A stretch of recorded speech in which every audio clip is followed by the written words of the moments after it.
Hola, bienvenidos a una nueva emisión de noticias de Directo América por France 24. Yo soy Andrés Mesa Muñoz y a continuación los titulares.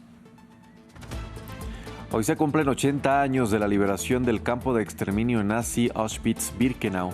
Líderes del mundo se reúnen en este lugar para escuchar el testimonio de los sobrevivientes del genocidio en una ceremonia que rinde homenaje a las víctimas del Holocausto. Tenemos conexión con nuestra enviada especial a Polonia. Avanza el acuerdo de cese el fuego en Gaza. Miles de palestinos empezaron a regresar a sus hogares en el norte del enclave luego de que Israel permitiera el acceso a esta zona del territorio. Una apertura que llegó tras acordar con Hamás la liberación de 6 nuevos rehenes esta semana. Alivio en las tensiones entre Estados Unidos y Colombia. Después de una jornada de crisis, el gobierno de Gustavo Petro acordó anoche aceptar las condiciones impuestas por Donald Trump frente a la deportación de inmigrantes indocumentados. A cambio, Washington suspendió algunas de las sanciones.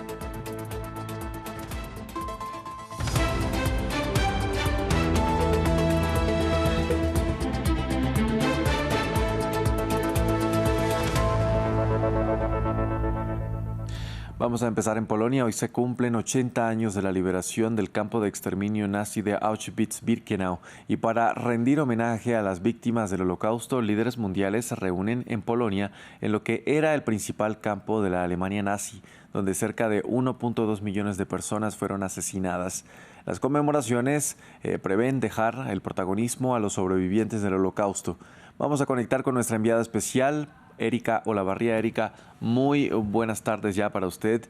Ya hubo las primeras conmemoraciones esta mañana y ¿qué destacaron? Cuéntenos.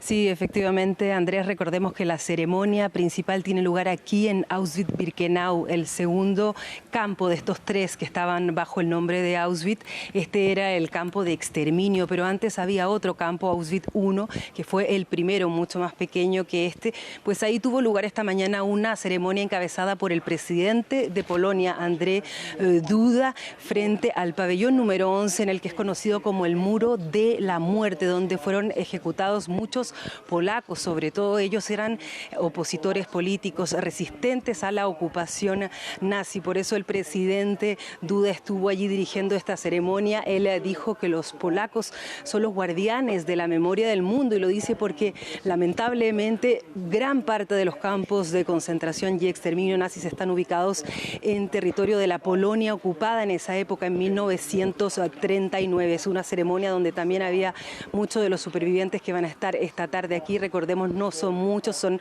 un poquito más de 50. Ellos llevaban ese pañuelo de rayas blancas y azules que recuerdan esas tenidas que utilizaban mientras estaban en estos terribles campos de concentración. También estuvieron, por ejemplo, los reyes de España, que dejaron un mensaje de recuerdos. Una de las sobrevivientes que va a hablar esta tarde, justamente Tova Friedman, ella es polaca, pero viene de Nueva Jersey, donde vive en los Estados Unidos. Ella decía: tengo que estar aquí y hablar, hacer este viaje largo, porque encuentro que este mundo está en crisis, es un mundo tóxico, y por lo tanto hay que estar aquí para recordar el horror del que fuimos capaces los seres humanos para que no se repita. Bien, Erika, ¿quién participará de la ceremonia principal que se llevará a cabo ya dentro de unos minutos? Sí, una ceremonia a la que participan más de 2.000 invitados, aunque la voz principal será de los sobrevivientes. Hay muchos líderes políticos internacionales, aunque ojo, ellos no van a hablar, no va a haber discursos políticos, así lo ha querido el Museo de Auschwitz, pero estarán, por ejemplo, el presidente y el primer ministro de Polonia, el rey de Inglaterra, Carlos III, los reyes de España, el presidente de Francia, Emmanuel Macron, que por cierto también hizo esta mañana en París una ceremonia con respecto a este día, el primer ministro de Canadá, autoridades de las embajadas de México y Argentina. De Israel va a estar el ministro de Educación. Recordemos que contra Benjamín Netanyahu, el primer ministro, pesa una orden de detención internacional de la Corte Penal Internacional, por lo tanto él no puede venir a este lugar. Estados Unidos va a enviar a su representante en Medio Oriente, y bueno, la gran duda es qué pasa con Rusia. Hay que saber, Andrés, que el museo no hace invitaciones rehenes, pero notifica a sus mecenas que va a haber una ceremonia. Rusia es uno de los países que da dinero a este museo, sin embargo, el presidente de este museo dijo que sería cínico y desubicado que Vladimir Putin estuviera hoy aquí, por lo tanto Rusia no va a venir. En todo caso, esta mañana el presidente ruso recordó al ejército soviético, dijo que luchó contra un mal terrible y total. Y esta mañana también se confirmó la presencia aquí del presidente de Ucrania, Volodymyr Zelensky, que dijo que el mal no puede triunfar en la guerra que lo enfrenta justamente con Rusia. Vladimir Putin precisamente que no ha asistido ni a los 70 años ni a la conmemoración de los 75 años. Bien, Erika, muchas gracias. Es una ceremonia que a propósito transmitiremos a las 16 horas de Europa Central y a las 10 de la mañana hora de Bogotá, Quito y Lima. Estén atentos. Y un episodio poco conocido del Holocausto fue la organizada 10 días antes de la liberación del mayor centro de exterminio nazi el 18 de enero de 1945, cuando los nazis forzaron a 58.000 deportados a recorrer cientos de kilómetros huyendo frente al avance de las tropas aliadas. A partir de 1944, el Tercer Reich procedió a estas marchas para evitar dejar testigos y seguir hasta el final, con la política de trabajo forzoso y de exterminio. Maxime Pluvine tiene los detalles. El 27 de enero de 1945, hace 80 años, Ivan Martinushkin tenía 21 años cuando él y su unidad participaron a la liberación de Auschwitz-Birkenau. Ese día encontraron 7.000 sobrevivientes abandonados por los nazis, demasiado débiles o enfermos para caminar. De cierto modo, fue agradable para nosotros.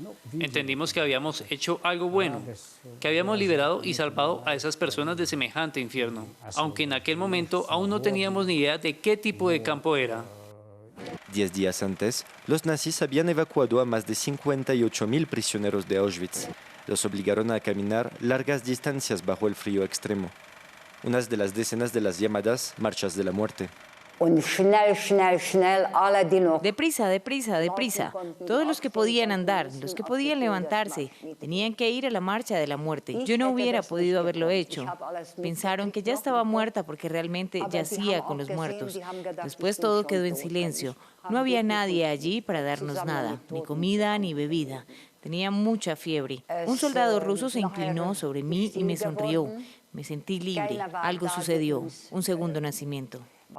Organizadas por los nazis entre 1944 y 1945, frente al avance de las tropas soviéticas, las marchas de la muerte constituyeron un esfuerzo para evitar dejar testigos del Holocausto y para seguir usando la mano de obra disponible, pero ahora en los campos de concentración dentro de Alemania, así como continuar la política de exterminio de los judíos, romaníes u otros grupos. De Mauthausen llegué a Bergen-Belsen. Era el infierno de los infiernos. Allí no había agua, no había nada. Los alemanes corrían confusos, no sabían qué hacer porque el frente estaba bastante cerca. Supuestamente todo Bergen-Belsen estaba minado porque no querían que se viera esa enorme cantidad de cadáveres.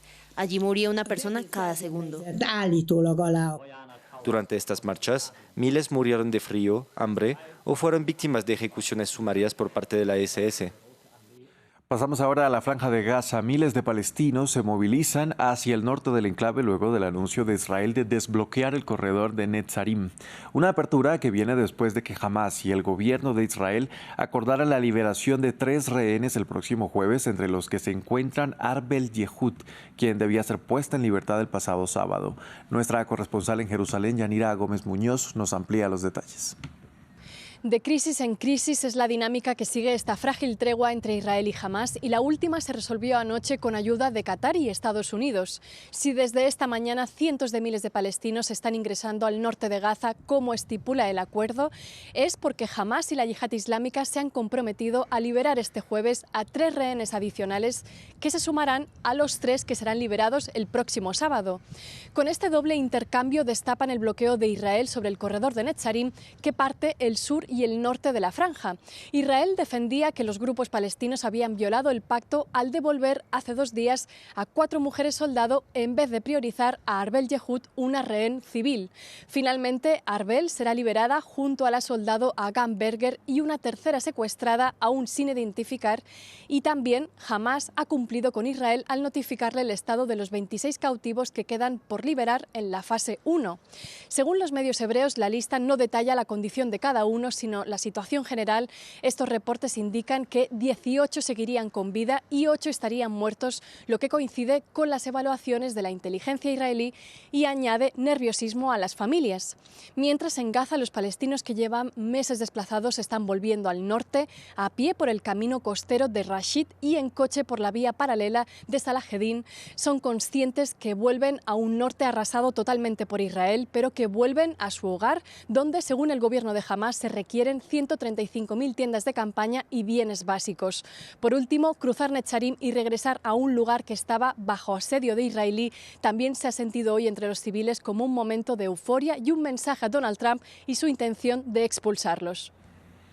Actualizamos ahora sobre la crisis diplomática entre Estados Unidos y Colombia.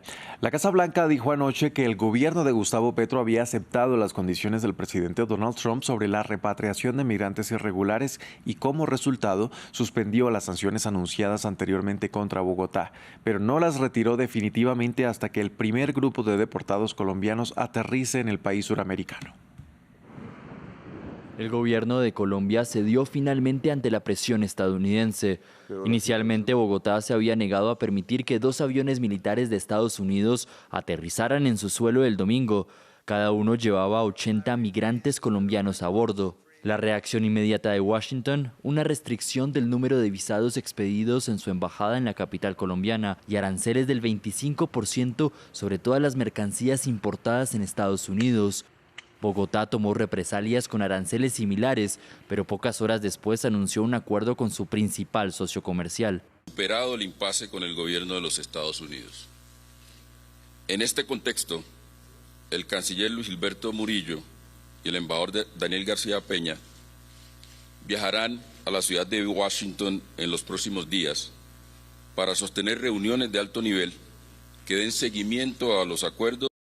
Pero el impasse aún no se ha cerrado. Donald Trump condicionó a Gustavo Petro a retirar completamente las sanciones de visado solo hasta que el primer grupo de colombianos deportados aterrice en Bogotá. Basado en este acuerdo, los aranceles y sanciones redactados completamente bajo la Ley de Poderes Económicos de Emergencia Internacional se mantendrán en reserva y no se firmarán, a menos que Colombia incumpla este acuerdo. Las sanciones de visas emitidas por el Departamento de Estado y las inspecciones reforzadas de la Oficina de Aduanas y Protección Fronteriza permanecerán en vigor hasta que el primer grupo de deportados colombianos sea devuelto con éxito. Trump ha hecho de su programa de expulsiones masivas uno de sus argumentos clave de campaña. El viernes, 265 migrantes deportados de Estados Unidos desembarcaron en Guatemala. Otros 88 llegaron a Brasil el sábado en condiciones calificadas de degradantes por el gobierno brasileño. La Casa Blanca se congratuló esta semana de la detención de cientos de personas que denominó migrantes criminales ilegales. Aunque la administración Trump anunció descartar por el momento el aumento de aranceles, mantiene la suspensión de la emisión de visas para colombianos y la Embajada de Estados Unidos en Bogotá canceló las citas previstas para los solicitantes. Nuestra periodista Manuela Cano nos envió el siguiente informe. Un capítulo de tensiones entre Colombia y Estados Unidos parece estar cerrándose el día de hoy. Sin embargo, acá en la Embajada de Estados Unidos en Colombia, la situación sigue siendo compleja para las personas que tuvieron sus citas programadas para el día de hoy. Hemos podido conversar con bastantes personas que nos dijeron que tuvieron que esperar 2 años para las citas que han sido canceladas el día de hoy, sin embargo, pues que no pudieron acceder a ellas. Les dicen que tienen que estar atentos a través de los canales de la Embajada para saber qué va a pasar con sus citas. Por el momento no han tenido respuesta, la única razón que les han dado acá en la Embajada es que han sido canceladas sus citas. Esto ocurre o es la primera consecuencia después de que el día de ayer tanto Estados Unidos como Colombia dijeran que el impasse pues, entre los ambos gobiernos había sido superado. Por la parte de Colombia, el canciller Luis Gilberto Murillo dijo que ya se había solucionado el impasse y que iba a ir junto con el embajador de Estados Unidos a hablar acerca de los pormenores de esta decisión y que también el presidente Gustavo Petro iba a disponer su avión presidencial para hacer pues, que las personas deportadas pudieran venir acá a Colombia. Por el lado de Estados Unidos se comunicó que las sanciones económicas a Colombia habían sido suspendidas, sin embargo, las sanciones de los visados al gobierno de Petro seguirían en pie. Queda por ver qué va a pasar con esta reunión en Washington y cómo se van a desarrollar las relaciones que ya parecen tensas entre el gobierno de Colombia y Estados Unidos después de la llegada de Trump a la Casa Blanca. Hasta aquí este informativo. Gracias por acompañarnos.